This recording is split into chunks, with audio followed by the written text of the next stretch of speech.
4వ అధ్యాయము ఎఫెసీ 4వ అధ్యాయము 25వ వచనం నుంచి 26, 27 వచనాల వరకు చదవండి. ఎఫెసీ పత్రిక 4వ అధ్యాయము 25వ వచనం నుండి 27 వరకు. మనము ఒకరికొకరము అవయవమై ఉన్నాము గనుక మీరు అబద్ధమాడుట మాని ప్రతివాడు తన పొరుగువానితో సత్యమే మాట్లాడవలెను. కోపపడు గాని పాపం చేయకుడి. సూర్యుడు అస్తమించు వరకు మీ కోపము నిలిచి ఉండకూడదు. అపవాదికి చోటియకుడి. దొంగిలివాడు ఇంకా మీదట దొంగిలిలక అక్కర గలవానికి పంచిపెట్టుటకు వీలు కలుగు నిమిత్తము తన చేతులతో మంచి పని చేయొచ్చు కష్టపడవలను. ప్రార్థన చేసుకుందాం. ప్రార్థన. పరిశుద్ధ ప్రేమగల తండ్రి, నమ్మకమైన సృష్టికర్త దేవా, దాసునైనా నన్ను మరుగుపరిచి మీరే మాట్లాడమని సహాయం చేయమని. గొప్ప దేవుడు, గొప్ప రాజు, యజమానుడైన నీవు మాకున్నావు తండ్రి. అయా మరి నాయన నీకు వేరుగా ఉండి మేమేం చేయలేం. సహకరించి మహిమ తెచ్చుకోమని, మీరే నీ బిడ్డలతో మాట్లాడమని, క్రీస్తు యేసు మహిమలో ప్రతి కార్యం జరిగించమని యేసు పరిశుద్ధ నామములో వేడుకున్నాం తండ్రి. ఆమేన్. చదువుకున్న మాటల్లో మనం మళ్ళొక్కసారి వెనక్కి వెళ్ళినట్టయితే 25వ వచనం కానించి మనం చూస్తే, దేవాది దేవుడు ప్రభు అయిన యేసుక్రీస్తు వారు మనకిచ్చిన మాటలను బట్టి మనమందరము కూడా ఎలా ఉన్నామని చెప్తున్నాడు. మనము ఒకరినొకరము అవయవములమై ఉన్నాము. కనుకని మనం ఒకరికొకరు కలిసి ఉన్నాం అని కూడా మనం చెప్పుకోవచ్చు. కనుకని అవయములై ఉన్న మనము అనేక సార్లు అనేకుల మీద మనము ఏం చేస్తూ ఉంటాం? కోపపడుతూ ఉంటాం, తిడుతూ ఉంటారు. ఇంకా అవకాశం వస్తే ఏం చేస్తారు? చివరి మాట కొడతారు. తర్వాత వీళ్ళు ఎవరయ్యా అంటే బయట వారి గురించి మనం చెప్పుకోవాల్సినంత అవసరం లేదు.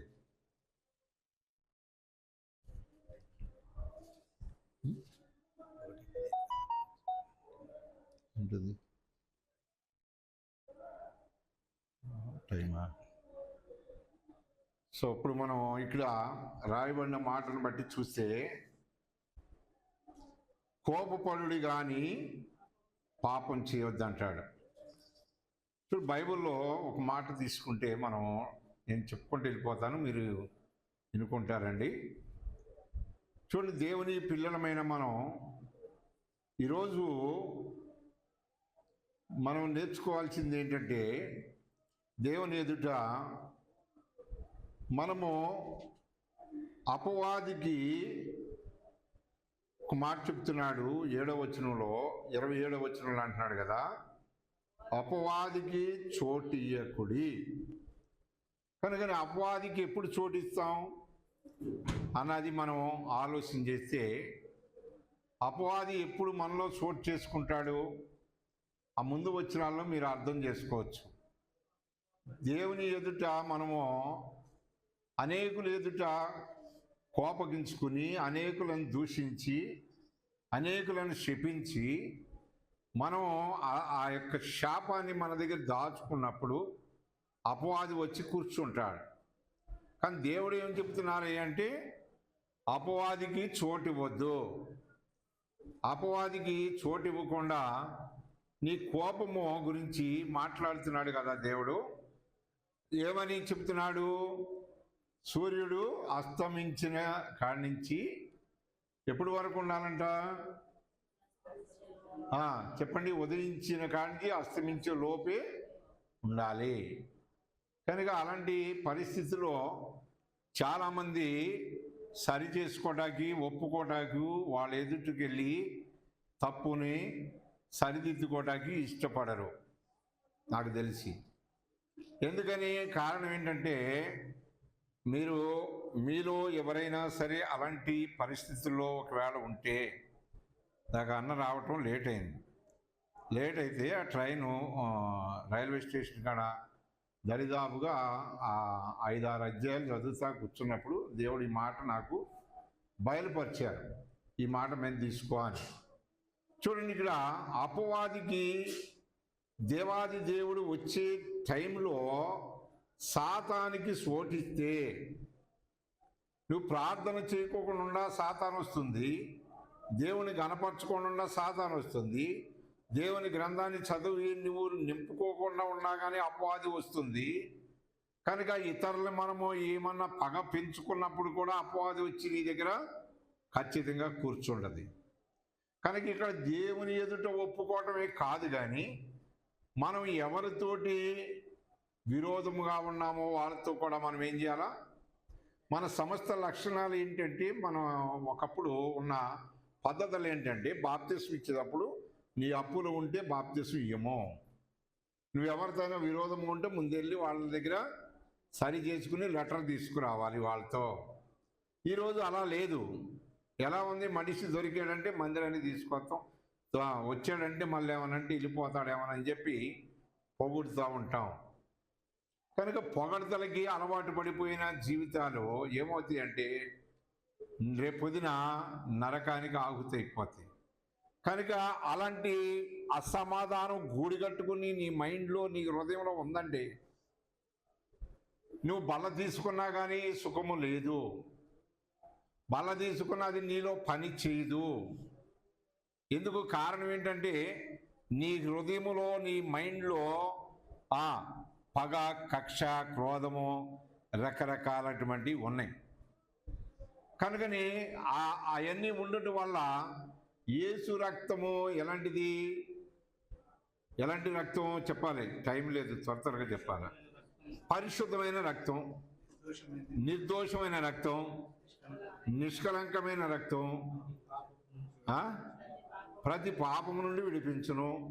ఒక మాట చాలు, నిష్కలంకమైన రక్తం. అది ఆ కళంకము లేని రక్తం ఎన్ని చేస్తుంది? ఆ కళంకము లేని రక్తం తీసుకునే నీవు ఎన్ని చేయాలో తెలుసా? ఎన్ని జాగ్రత్తలు తీసుకోవాలో తెలుసా? మన ఆత్మీయ జీవితంలో ఎందుకు భక్తిలో జారిపోతున్నామంటే, ప్రార్థనా జీవితం ఎందుకు తగ్గిపోతుందంటే, రాను రాను రాను రాను ఆత్మీయంగా చల్లారిపోవటమే కాదు, కానీ ప్రభువు వచ్చినప్పుడు ఒక మాట మాట్లాడాడు. ఆయన ఏమన్నాడంటే, నేను భూమి మీదకి వచ్చినప్పుడు ఇందాక కూడా గుర్తు చేశాను, మళ్ళా చెబుతున్నాను, విశ్వాసులను కనుగొందునా.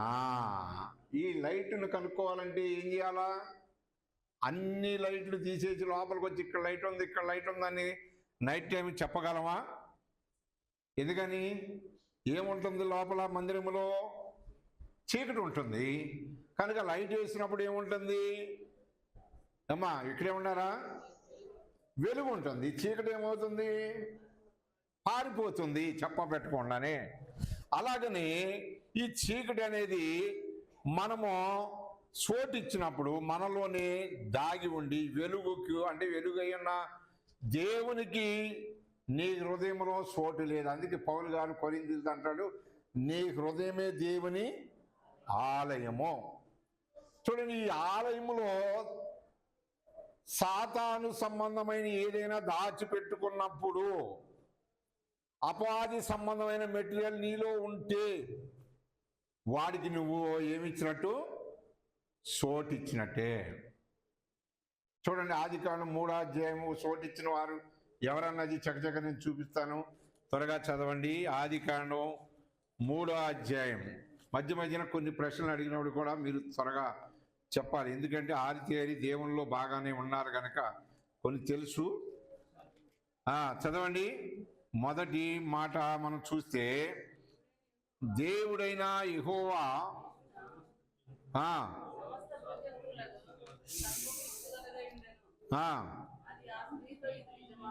ఇది నిజమా? ఈ తోట చెట్లలో దేని ఫలములైనను మీరు తినకూడదని దేవుడు చెప్పినా అని అడిగాను. అందుకు స్త్రీ, తోట చెట్ల ఫలములను మేము నిరభ్యంతరముగా తినవచ్చును, తోట మధ్యనున్న చెట్టు ఫలమును మీరు చావకుండునట్లు వాటిని తినకూడదని వాటిని ముట్టకూడదని చెప్పానని. చాలు, ఇక్కడ ఆగితే కొంచెం. ఇప్పుడు ఈ అపవాదిను ఎవరు మాట్లాడుకుంటున్నారు చెప్పాలి? ఎవరెవరు మాట్లాడుతున్నారు అక్కడ? నియమ నిబంధనలు ఆ చెట్ల గురించి చెప్పినప్పుడు ఆ అవ్వమ్మ ఉన్నదా అక్కడ లేదా చెప్పాలి? అవ్వ ఉన్నదా లేదా? అర్థమైంది నా ప్రశ్న? ఇప్పుడు సాతాను తర్వాత అవ్వమ్మ మాట్లాడుతున్నారు. ఇప్పుడు ఆ చెట్లు గురించి చెప్పినప్పుడు అవ్వమ్మ ఉందా, సాతాను ఉన్నాడా? ఉన్నాడా?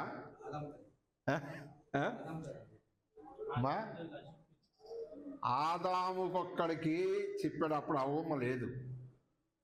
ఇంకా అవ్వమ్మ అక్కడ రాలా. ఉన్నాడు ఉన్నాడు ఉంది, ముగ్గురు ఉన్నారు, ముచ్చట్లాడుతున్నారు. ఇది కాదు లెక్క. ఆదాము అక్కడ అవ్వుతూ ఉన్నంతసేపు కూడా అపవాదికి చోటు దొరకలా. గుర్తుపెట్టుకోవాలా. ఆదాము సత్యాన్ని విన్నాడు. దేవుడు ఆదాముకి చెప్పాడు, మొదటి మానవుడైన ఆదాముకి తోటలో చెట్ల ఫలములన్నీ తినవచ్చును, కానీ నీకు ఒక నిబంధన పెడుతున్నాను, ఆ ఫలం మాత్రం మీరు అసలు ముట్టకూడదు అన్నాడు కదా. అసలు ముట్టితేనే ఏమవుతారు? మీరు చచ్చిపోతారు. కానీ అపవాది ఏం చేసిందంటే ఆదాము పక్కకు వెళ్ళంగానే వచ్చి ఎవరితో ముచ్చటిస్తుంది? అవును, ఇప్పుడు మిమ్మల్ని ఒక మాట బైబిల్ చూడొద్దు, నాయకు చూడండి. ఒక ఎముకని తీసి మిమ్మల్ని తయారు చేసిండు కదా దేవుడు. మీరు గట్టిగా ఉన్నారా మెత్తగా ఉన్నారా? గట్టిగా ఉన్నారా మెత్తగా ఉన్నారా? ఎముకను నోట్లో పెట్టుకుని కొరికితే వెళ్ళాక వండే ఉంటారు కదా. అక్క నిన్నే చెప్పింది, అలాంటివి చేయబాకయా, తినమాక, చికెన్ మాత్రం తినమాక అని చెప్తుంది. ఫోన్ చేసి చెప్పంది. ఫోన్ చేశాను, మీకు వినపడలేదు. వినపడిందా? ఏం ఫోన్ చేస్తా? సరే, అది అట్లా పోతే మనకు చాలా ఇబ్బంది అయింది. ఇప్పుడు అన్ని ఇందాక టైం చూపించేశారు కనుక ఇప్పుడు ఈ ఆదాము ఉన్నంతసేపు కూడా అపవాదికి చోటు దొరకలేదు. అలాగనే పరిశుద్ధాత్మ దేవుడు నీతో ఉన్నంత కాలము కూడా అపవాదికి చోటు దొరకదు. కనుక అపవాదికి నువ్వు ఎప్పుడైతే చోటు ఇస్తావో ఆత్మీయంగా నువ్వు కూడా ఏమైపోతావు? చచ్చిపోతావు. ఈ వాక్యము నీ మైండ్లో లేకపోతే నువ్వు బలహీనురాలు అయిపోతావు.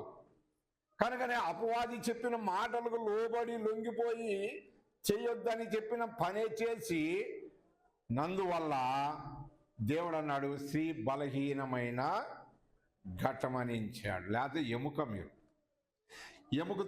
ఎముకతో కొట్టేవాడంటే మేము ఎంత కేవలము కదా. కనుకని అలా దేవుని పిల్లలమైన మనం అపవాదికి వారి అనుసరులకు చోటు ఇవ్వకుండా మనము ఎంతకాలం అయితే దేవునికి మనము ఇష్టలుగా ఉంటామో అప్పుడు దేవాది దేవుడు సాతానికి నిన్ను దొరకకుండా చేస్తాడు. కనుకనే అవ్వమ్మతో మాట్లాడుతుంది కదా, ఏమంటుందన్నా? ఇది నిజమా? నీ మీద ఒట్టేసి చెబుతున్నా, దేవుడు ఏం చెప్పాడు? చచ్చిపోతారని చెప్పారు కదా, అది తప్పు. ఈ పండు తింటే దేవదూతల వలె ఉంటారు. అంటే ఎప్పుడైనా వెళ్ళొచ్చు దేవలోకానికి, ఎప్పుడైనా నరలోకానికి రావచ్చు. అంటే ఎంత మోసం చేస్తుందో సాతాను చూసావా? చూడు, బైబిల్ చదువుదాం అనుకుంటాం, బైబిల్ చదవలేము. తర్వాత చదువుదామని అనుకుంటాం, చదవం. ప్రార్థన చేద్దామని మధ్యరాత్రి లేచి అనుకుంటాం, తెల్లారిపోతుంది, అడవుడిగా పనులకు పోతాం. చూడు ఏంటి అంటే ఎప్పుడు చేయాల్సింది అప్పుడు చేయకోకుండా, ఒక గంట టైం దేవునికి పెట్టకుండా, దేవుని వాక్యానికి మనసు పెట్టకుండా, కుటుంబ ప్రార్థనకు కూర్చోకుండా, దేవుని సన్నిధిలో గడపకుండా, నువ్వు నీ బిడ్డలు నీ భర్త కూర్చుని దేవుని పాదాల దగ్గర ప్రతి ఉదయం సాయంత్రం కుటుంబ ప్రార్థన జరగకుండా ఉందనుకో, నువ్వెవరికి చోటిచ్చినట్టు చెప్పాలా? ఎవరికి? సాతానికి చోటిచ్చినట్టు. కనుక ఆయన లేని టైంలో వచ్చి మీరు సావరు, పరలోకం సంగతి నీకేం తెలుసు కదా?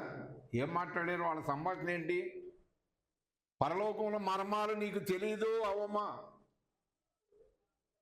పరలోకంలో నుంచి త్రోయబడిన దాన్ని నేను కదా. పరలోకం తోయబడ్డా, నరలోకం తోయబడ్డా? అపవాది ఎక్కడి నుంచి వచ్చాడు? ఏనా ఎక్కడి నుంచి వచ్చాడు చెప్పండి? పరలోకము నుండి తోయబడ్డాడంట. అంటే పరలోకంలో వాడికి అన్నీ తెలుసా తెలవదా? పరలోకంలో ఎలా ఉన్నాడు? ఎలా ఉన్నాడు చెప్పాలి. పరలోకంలో ఎలా ఉన్నాడు? ఎలా ఉన్నాడు? చూడ చక్కని అందంగా ఉన్నాడంట. అంటే దేవదూతల కంటే అందంగా ఉన్నాడు. వాడు నాట్యం ఆడుతుంటే పరలోకంలో దేవుడు ఆనందిస్తుంటే వాడు అనుకున్నాడంట, ఏమనుకున్నాడు అపవాది? నేను నాట్యం ఆడుతుంటే దేవుడు ఆనందిస్తున్నాడు, అసలు నేనే దేవుని కంటే పైగా ఉంటే దేవుని సింహాసనం మీద పైగా ఉండాలనుకున్నాడంట. మీరు ఇంటికైనా చదువుకోండి, యెషయా గ్రంథం 14వ అధ్యాయంలో ఆ మాట తగులుతుంది. సరే, ఇప్పుడు ఆ మాట అన్నందువల్ల పైనుండి త్రోయబడ్డాడు. ఎందుకు అనుమానం? ఎందుకు? చదవండి. వాడి పేరు కూడా అక్కడ రాయబడింది, చదవండి త్వరగా చదవండి. వాడి పేరు కూడా అక్కడ రాశారు చక్కగా. ఏమని అంటాడు అంటే,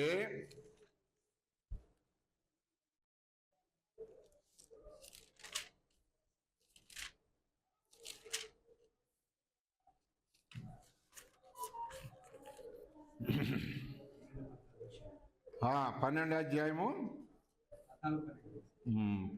14-12. తేజో నక్షత్రమా, ఏకో చుక్క, నీవెట్లు ఆకాశం నుండి పడితివి. చదవండమ్మా. జనములను పడగొట్టిన నీవు నేల మట్టుకు ఎట్లు నరకబడితివి. ఆకాశమునకు ఎక్కిపోయేదను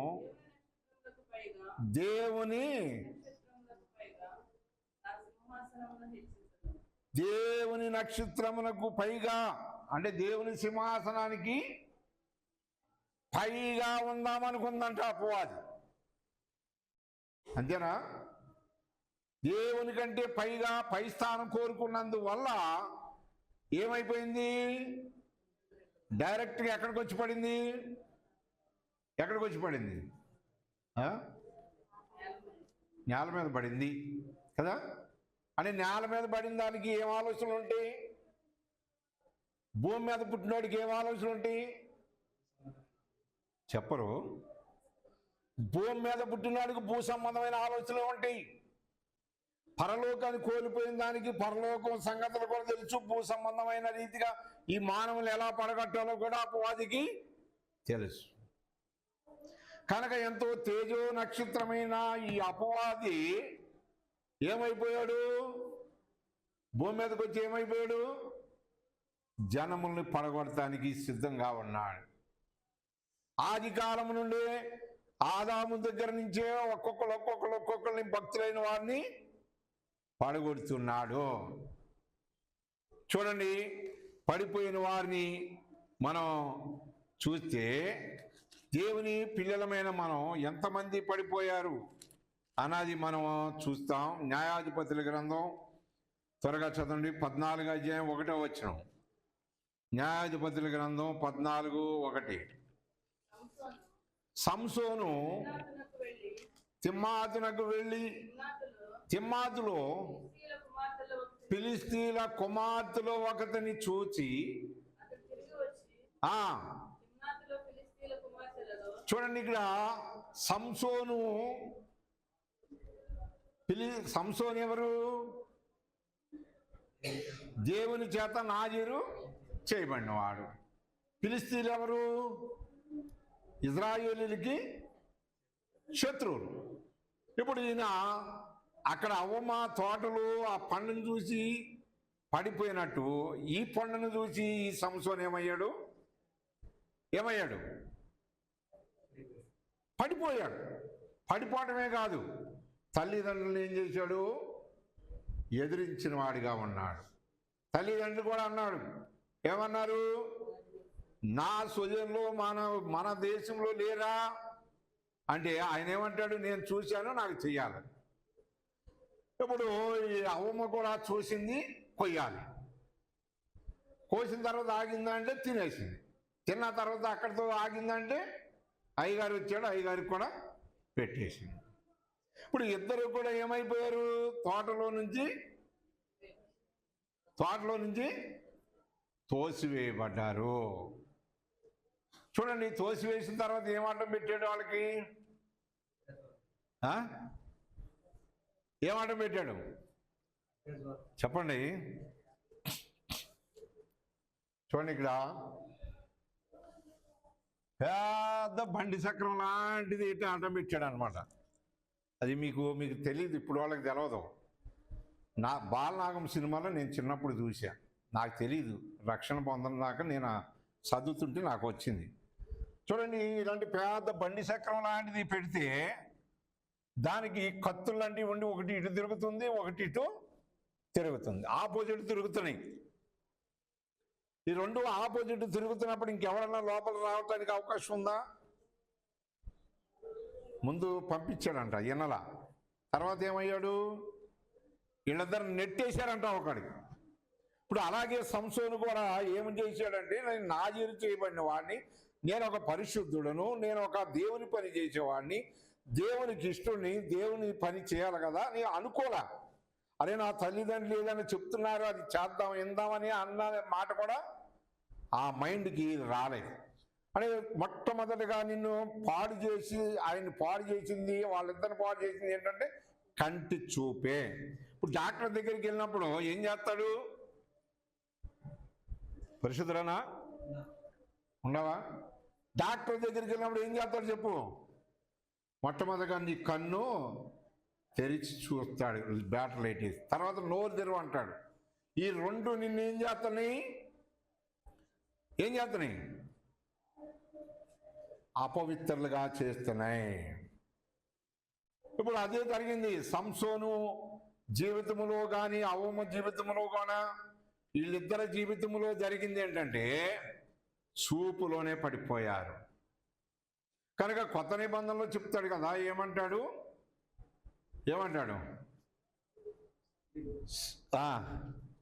మోహపు చూపుతో చూసు ప్రతి వాడును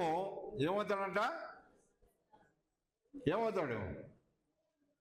అపవాదికి దొరికిపోతాడు. సాతానికి ఎన్నిసార్లు నువ్వు దొరికిపోయావు?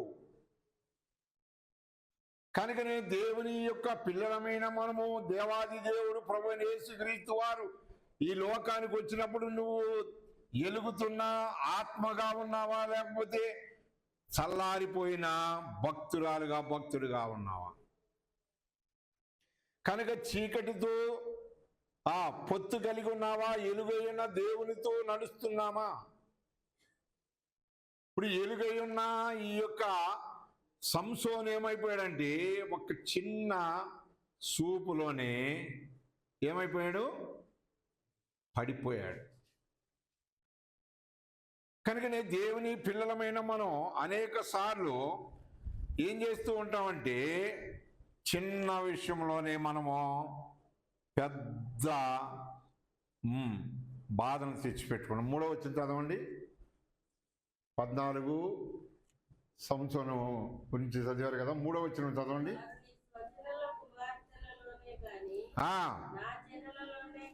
కానీ లేదనుకుని చూడండి, ఇక్కడ సున్నతి అంటే దేవుని తెలుసుకొని స్త్రీ కొరకు నువ్వు పరిగెడుతున్నావా అంటే తల్లిదండ్రులు అన్ని రకాలుగా అన్ని యాంగిల్ గుర్తు చేశారు ఆ మనిషి, కానీ అదే ద్వారంలో వెళ్ళిపోతూ ఉంటున్నాడు. చివరికి ఏమైంది? ఒక సంసోను గురించి చెప్పాలంటే గంట పైన ఉంది. ఒక చూపు వల్ల ఆమెను చేసుకోవడం వల్ల వాళ్ళకి వీళ్ళకి విరోధం ఈ రోజు కూడా నడుస్తూనే ఉందన్నమాట. ఫిలిస్తీన్లకు ఇజ్రాయేలీలకు విరోధము ఇప్పుడు కూడా ఉంటూనే ఉంది. చూడండి, మొదటి సమూయేలు గ్రంథంలో 16వ అధ్యాయము 14వ వచనం. మొదటి సమూయేలు గ్రంథం 16వ అధ్యాయం 14వ వచనం. యెహోవా ఆత్మ సౌలును విడిచిపోయి యెహోవా యొద్ద నుండి దురాత్మ ఒకటి వచ్చి. చూడండి, ఇక్కడ దేవుని ఆత్మ ఎందుకు విడిచిపెట్టింది? సౌలుని ఎందుకు విడిచిపెట్టింది? దేవుని సౌలు ఎంతకాలము రాజరికం చేశాడు? 40 సంవత్సరాలు చేశాడు. దేవునికి ఇష్టడుగా ఎన్ని సంవత్సరాలు చేశాడు? 2 సంవత్సరాలు చేశాడు. మిగతా 38 సంవత్సరాలు ఆయనకి ఇష్టమైనట్టు చేసుకున్నాను.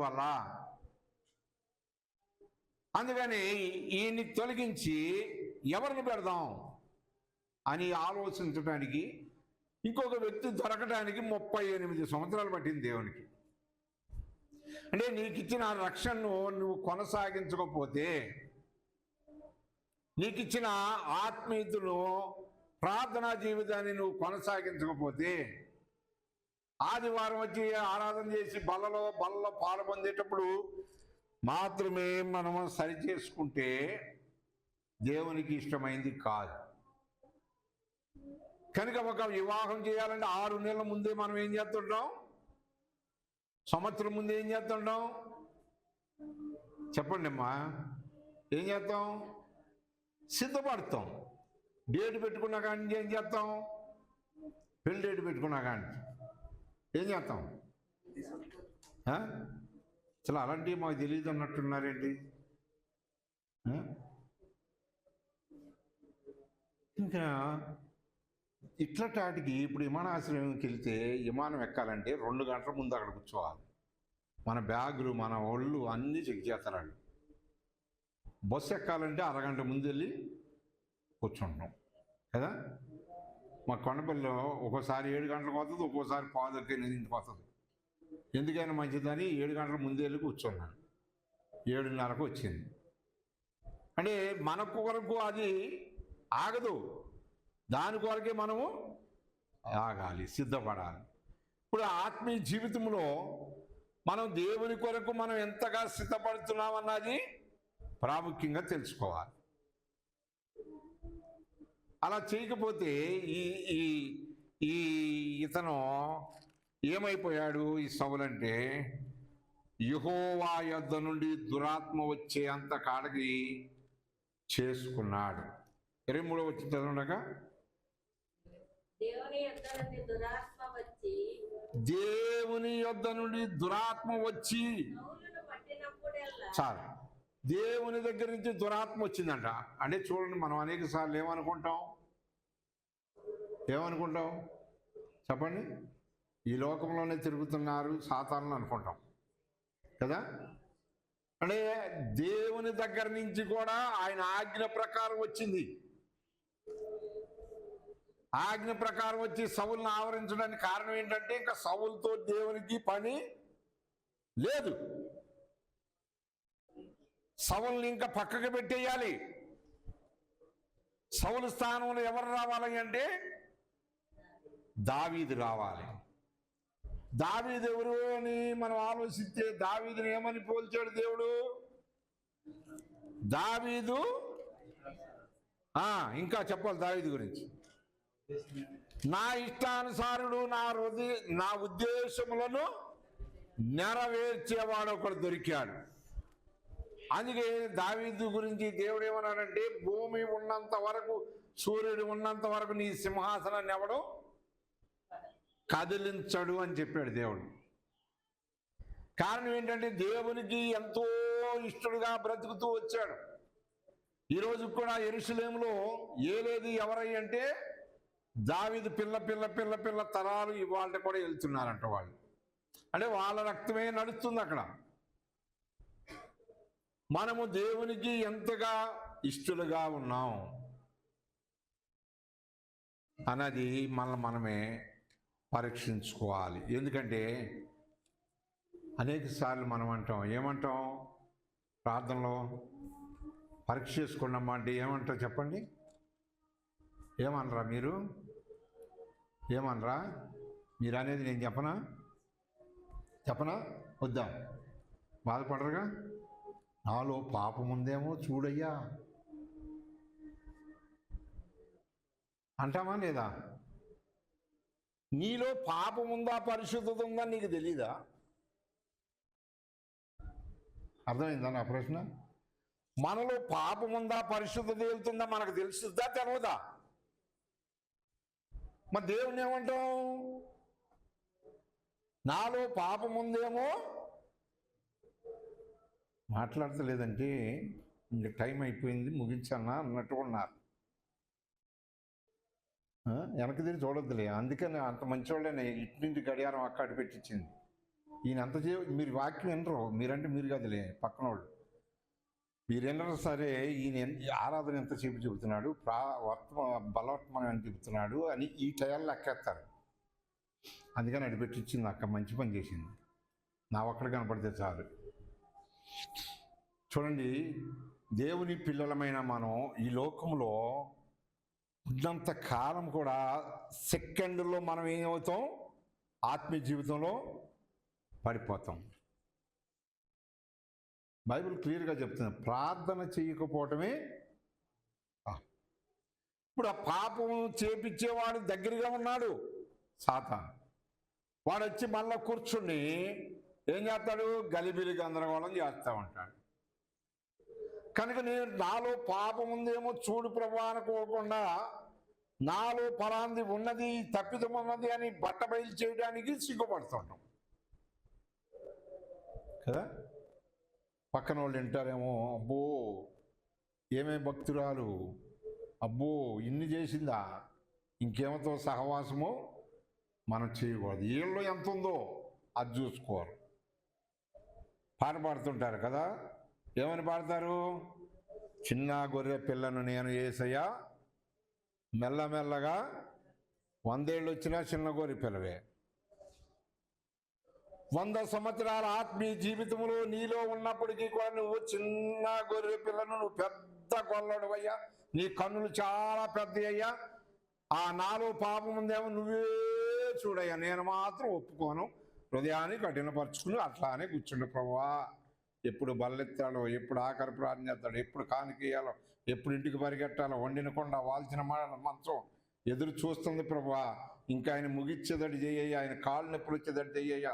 ఓ పాస్టర్ గారు చెప్పాడు, ఆయన చదువుకునేటప్పుడు ప్రార్థన చేసేవాడంట, ప్రభువా మా టీచర్ గారు సరిగా దారంలో వచ్చేదాడు కాళ్ళు ఇరిగిపోయేదాడు చెయ్యయ్యా అని ప్రార్థన చేసేవాడంట. రోజు చెప్పాడంట ఆయనకి, వాళ్ళ సార్కి చెప్తే అన్నాడంట, అరే నువ్వు ప్రార్థన చేస్తున్నావు కంటే నేను ఎక్కువ జాబ్ చేయగలుగుతున్నా అన్నాడంట.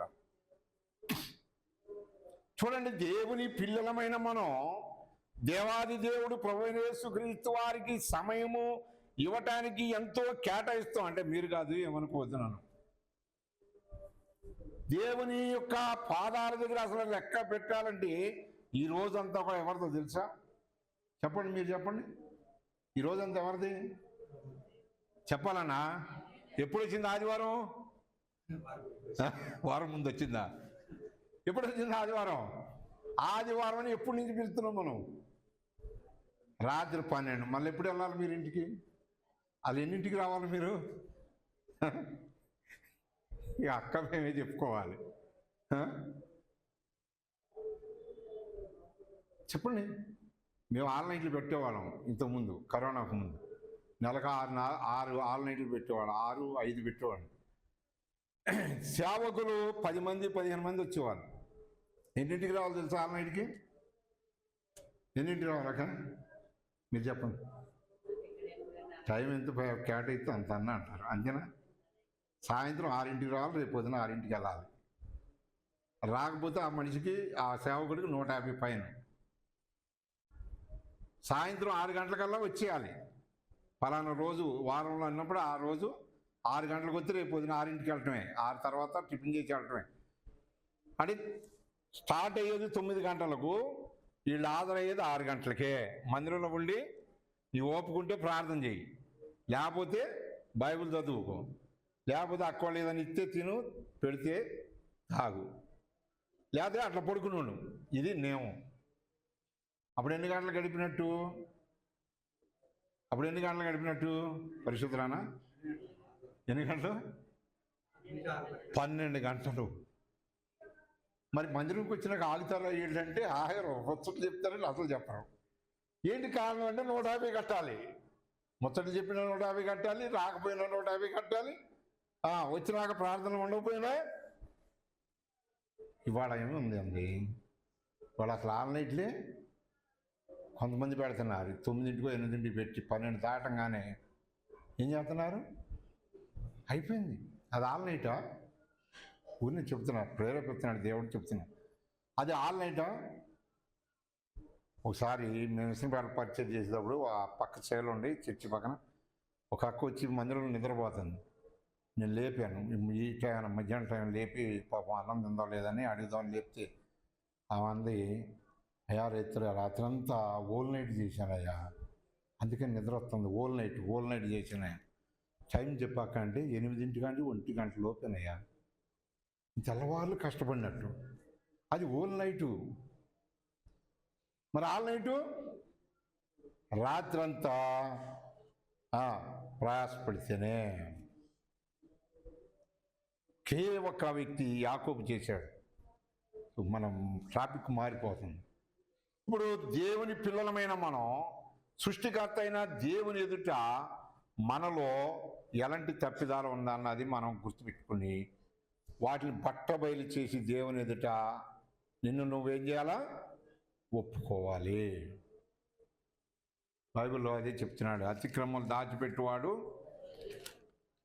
ఆత్మీయ జీవితంలో నువ్వు వర్ధిల్లాలంటే ఏం చేయాలి?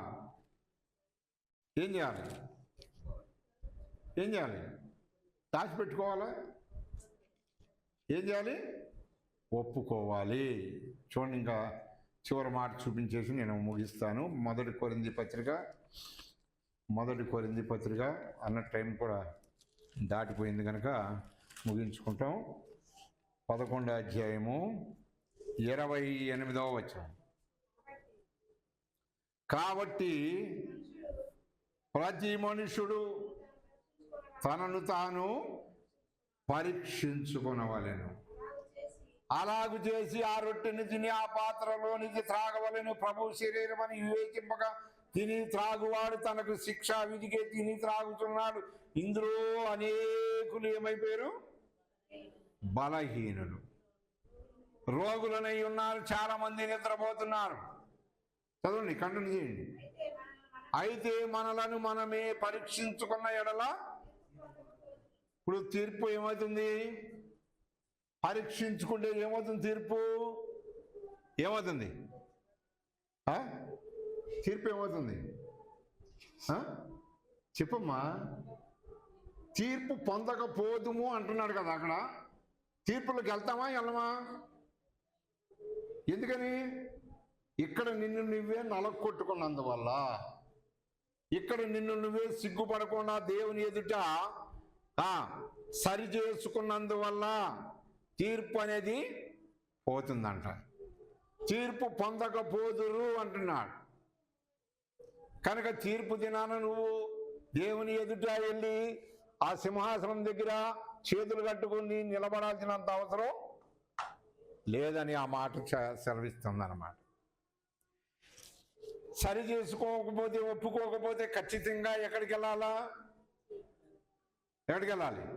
కనుకని మనం పిల్లలకు సంవత్సరానికి ఒకసారి పరీక్షలు ఉంటాయేమో కానీ మనకు మాత్రం గడి గడికి అంటే గంట గంటకి కూడా ఆత్మీయ జీవితంలో పరీక్షే. కనుకనే మిమ్మల్ని మీరే ఎలా ఉన్నారన్నది ఆ మాటను బట్టి కళ్ళు మూసుకుని పరీక్షించుకోండి.